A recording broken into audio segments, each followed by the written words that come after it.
Hello दोस्तों, आज हम बात करेंगे खांसी कितने तरीके की होती है।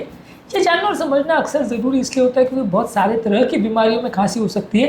यदि आप खांसी के नेचर को समझ सकते हैं और उसकी बीमारी को पकड़ सकते हैं तो आपके लिए इलाज ज़्यादा ईजी हो जाएगा। हर तरह की बीमारी का अलग तरह का इलाज का स्ट्रैटेजी होता है। तो सबसे पहले ज़रूरी होता है कि जानना समझना कि खांसी कौन से कारणों से हो रही है, तभी आप उसका ट्रीटमेंट कर पाओगे। तो आज हम कितने तरीके की खांसी होती है इस पर बात करेंगे। लोग अक्सर बोलेंगे यार ये क्या बात हुई, खांसी तो खांसी हुई, किसी भी तरह की हो सकती है, उसमें आदमी खांस रहा है तो उसमें फ़र्क क्या है। फ़र्क होता है, बहुत सारे फैक्टर्स में होता है। उसके साथ क्या लक्षण होते हैं, किस तरह की खांसी, किस ड्यूरेशन की खांसी है, किस साउंड की खांसी है, खांसी के साथ कफ आ रहा है कि नहीं आ रहा है, ये सारे फैक्टर्स डिसाइड करते हैं कि खांसी कौन से टाइप की है। आज ये समझने में आपकी मदद करेंगे कि कितने तरह की खांसी हो सकती है। टॉपिक पे जाने से पहले जो लोग हमारे चैनल पर नए हैं मैं रिक्वेस्ट करूँगा चैनल को सब्सक्राइब करें, वीडियोस को लाइक करें, शेयर करें, फॉलो करें, कमेंट करें, पूरा देखें। टॉपिक इंपॉर्टेंट है, इसे एंड तक देखिएगा। चलिए शुरू करें।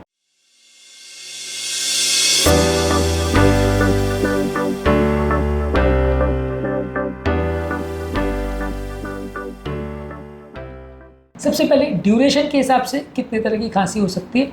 अगर किसी व्यक्ति को अक्यूट कॉफ है यानी कि खांसी का ड्यूरेशन 3 हफ्ते से कम है तो उसको शॉर्ट ड्यूरेशन कॉफ बोलेंगे। ये जुकाम में, फ्लू में, निमोनिया में और एलर्जी में हो सकता है। ये अपने आप ठीक हो जाता है या ट्रीटमेंट से ठीक होता है।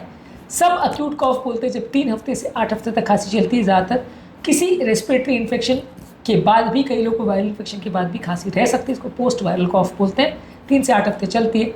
इसके अलावा एक तीसरी कैटेगरी होती है क्रॉनिक कॉफ की, जिसमें खांसी 8 हफ्ते से ज़्यादा चलती है। ये ज़्यादातर asthma, chronic bronchitis, gastroesophageal reflux या लंग्स की बीमारियाँ जैसे कि ट्यूबरकुलोसिस और कैंसर, इस तरह की बीमारियों में, डेंजरस बीमारियों में या होने का चांस ज़्यादा है। एस्थमा, क्रॉनिक ब्रोंकाइटिस, ये सब बीमारियों में खांसी की ड्यूरेशन 8 हफ्ते से ज़्यादा होती है। तो यदि किसी व्यक्ति को लॉन्ग ड्यूरेशन कॉफ है तो इसमें ज़्यादातर ट्रीटमेंट लगेगा और ये इसके कॉमन कारण हो सकता है। अब बात करें खांसी कितने टाइप्स होते हैं साउंड के हिसाब से या लक्षणों के हिसाब से। यदि खांसी सूखी है यानी जिसमें बलगम नहीं आ रहा है, नॉन प्रोडक्टिव कॉफ है, तो इसके क्या कारण हो सकते हैं। वायरल इन्फेक्शन जैसे कोल्ड, फ्लू और कोविड-19 टाइप के वायरस के इन्फेक्शन में ऐसा हो सकता है। एस्थमा में, एलर्जी में, एसिड रिफ्लक्स में, और बीपी की एक दवा एस इनहिबिटर जैसे लिस्नोप्रिल, रामिप्रिल, इंडोप्रिल, एनाराप्रिल, ये ग्रुप की जो मेडिसिन है इससे सूखी खांसी होती है।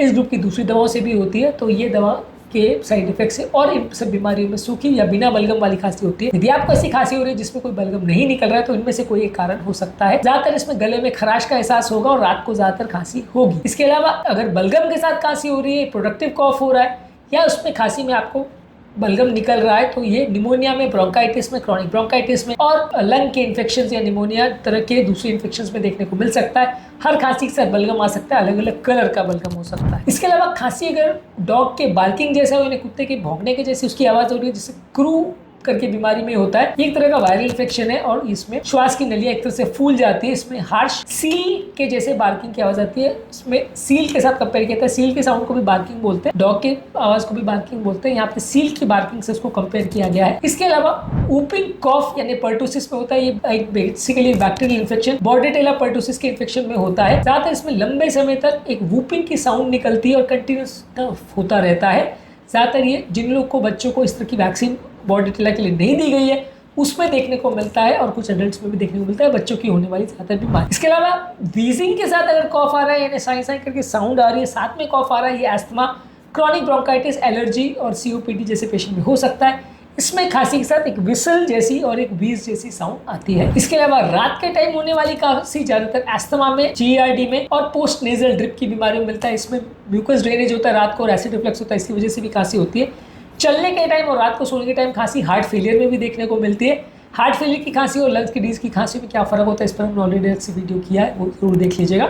इसके अलावा अगर खांसी में ब्लड आ रहा है तो वो TB, lung cancer, pulmonary embolism और सीवियर इन्फेक्शन में हो सकता है।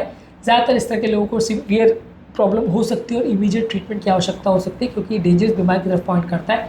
खांसी में अगर ब्लड आ रहा है तो उसे इग्नोर नहीं करना चाहिए। आपको खांसी में डॉक्टर को कब दिखाना चाहिए? यदि किसी व्यक्ति को खांसी 3 हफ्ते से ज़्यादा चल रही है, खांसी में ब्लड आ रहा है, खांसी के साथ छाती में दर्द हो रहा है, खांसी के साथ श्वास लेने में तकलीफ हो रही है, या अगर किसी व्यक्ति का बिना किसी कारण के वेट लॉस हो रहा है, बहुत ज़्यादा कमजोरी या सुस्ती हो रही है, तो ये सब वो बीमारियाँ या वो कारण है जिसमें व्यक्ति को डॉक्टर को दिखाने की आवश्यकता है। ये सब वो प्रॉब्लम्स है जहाँ डॉक्टर की कंसल्ट की आवश्यकता हो सकती है। आज के टॉपिक में हमने बात करी कि कितने तरह की खांसी होती है, जिसके बारे में जानना और समझना जरूरी है ताकि हम बीमारी के नेचर को समझ सकें, उसके मैनेजमेंट को समझ सकें उम्मीद करूँगा कि आज के टॉपिक में कुछ नई बातें जानने को मिली होगी। खांसी के ट्रीटमेंट, घरेलू नुस्खे, ये सब चीज़ों पर हमने अलग अलग वीडियोज़ किए, इनको ज़रूर देख लीजिएगा।